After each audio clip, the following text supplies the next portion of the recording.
அனைவருக்கும் இனிய வணக்கம். ஸோ நம்ம சேனலில் புதுசாக பார்க்குறீங்கன்னா சப்ஸ்கிரைப் பண்ணிக்கோங்க and welcome back to our Looty lifestyle. ஓகேங்க, இன்றைக்கி வந்து உங்களோட நான் குயிக்கான ஒரு ஈஸியான சிக்கன் சாம்பார் ரெசிபி தான் உங்களோட ஷேர் பண்ண போகிறேன். ரொம்ப ரொம்ப நல்லா இருக்கும். தேங்காய் பால் சாதம் நெய் சோறோடு வச்சு சாப்பிட அடிப்பொலியாக இருக்கும். ஸோ முதல்ல என்ன பண்ணுங்கள், சிக்கன் எடுத்துக்கோங்க. நான் எடுத்துருக்கிறது கம்பத்துக்கோழி. ஸோ உப்பு மஞ்சத்தூளும் போட்டு நல்லா ஒரு கடாயில் எண்ணெயை ஊற்றி சூடு கட்டிட்டு அரை வெக்காடாக பொரித்து எடுத்துக்கணும். ஸோ அந்த சிக்கனை வந்து முழுசாக பொரிச்சிட்டிங்கன்னா டேஸ்ட் அவ்வளோவா நல்லா இருக்காது. சிக்கன் வந்து ரொம்ப ஹார்டாக இருக்கும். அதனால் ஒரு ஆஃப் குக் பண்ணி பொரித்து எடுத்துகிட்டு அதோடய சேர்த்து உருளைக்கிழங்குலையும் மஞ்சத்தூள் போட்டு நான் பொரிச்சிக்கிறேன். ஸோ உருளைக்கிழங்கு போட்டு தாங்க இந்த சிக்கன் சம்பாலை வந்து உங்களோட ஷேர் பண்ணுறேன். அப்புறம் வந்து பார்த்திங்கன்னா அன்னியனை வந்து கட் பண்ணிக்கிறேன். ஸோ அன்னியன் எடுத்திருக்கேன், தக்காளி எடுத்திருக்கேன்.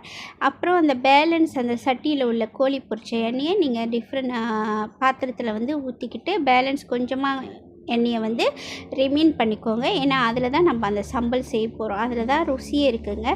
ஸோ ஒரு பட்டையும் பூவும் எடுத்துக்கோங்க. பட்டை பூ கொஞ்சம் பொரிஞ்சோன்னே வெங்காயத்தை போட்டு நல்லா வதக்கிக்கோங்க. வெங்காயம் வந்து முழுசாக வேணுன்ற அவசியமே இல்லை. ஸோ அரை வெக்காடு வந்தோடனே இஞ்சும் பூண்டும் பேஸ்ட் பண்ணி வச்சுருக்கீங்களே, ஜிஞ்சர் கார்லிக் பேஸ்ட், அதையும் போட்டு அப்புறம் பார்த்திங்கன்னா பட்டை மிளகாவை சுடுதண்ணில் ஊற்றி அரைச்சிக்கோங்க. சுடுதண்ணில் முதல்ல ஊற்றி ஊற வச்சுட்டு அப்புறம் மிளகாவை நல்லா கழுவி பேஸ்ட் பண்ணி எடுத்துக்கோங்க. ஸோ பட்டை மிளகா பேஸ்ட்டை போட்டு தண்ணி முதல்ல ஊற்றாதீங்க, அந்த எண்ணெயோடு அப்படியே வதக்கி விட்டுக்கோங்க. அப்புறம் வந்து பார்த்திங்கன்னா நான் வந்துட்டு ரம்பை இலை ஆட் பண்ணியிருக்கேன், டவுன் பண்ணேன். அதோடு சேர்த்து தக்காளியும் ஆட் பண்ணி நல்லா வதக்கி எடுத்துக்கோங்க. அந்த சம்பாலில் வந்து எண்ணெய் பிரிஞ்சு வரும். எண்ணெய் பிரிஞ்சு வர தருணத்தில் நல்லா எண்ணெய் பிரிஞ்சு வந்தோடனே தண்ணி ஆட் பண்ணிக்கோங்க. உங்கள் சம்பளுக்கு தேவையான கிரேவி பதம் எவ்வளோ வேணுமோ அப்படி நீங்கள் ஆட் பண்ணிவிட்டு அப்பயும் நல்லா எண்ணெய் திரிஞ்சு வர்றதுக்கான இதை கொடுங்க. ஸோ எண்ணெய் திரிஞ்சு வர நேரத்தில் நீங்கள் கொஞ்சோண்டு ஒயிஸ்டர் சாஸ் போட்டுக்கோங்க. ஒயிஸ்டர் சாஸ் வந்து ஆப்ஷனல் தான். உப்பு பார்த்து போட்டுக்கோங்க, ஏன்னா கோழி பொரிக்கும் போதே நம்ம உப்பு சேர்த்து தான் போட்டு பொரிச்சிடணும். அதனால் உப்பு பார்த்துக்கோங்க, உங்கள் டேஸ்ட்டை பார்த்துட்டு நீங்கள் போட்டுக்கோங்க.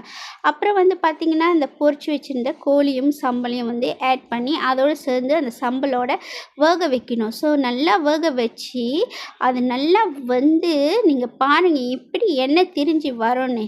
ஸோ ரொம்ப ஈஸியாக இருக்குல்ல. ஸோ நீங்களும் ட்ரை பண்ணி பாருங்கள். நம்ம சேனலில் புதுசாக பார்க்குறீங்கன்னா சப்ஸ்கிரைப் பண்ணிக்கோங்க. ரொம்ப சூப்பராக இருக்குங்க. ட்ரை பண்ணிங்கன்னா வந்து மறக்காமல் கமெண்ட் பண்ணுங்கள். தேங்க்யூ ஃபார் வாட்சிங் கைஸ்.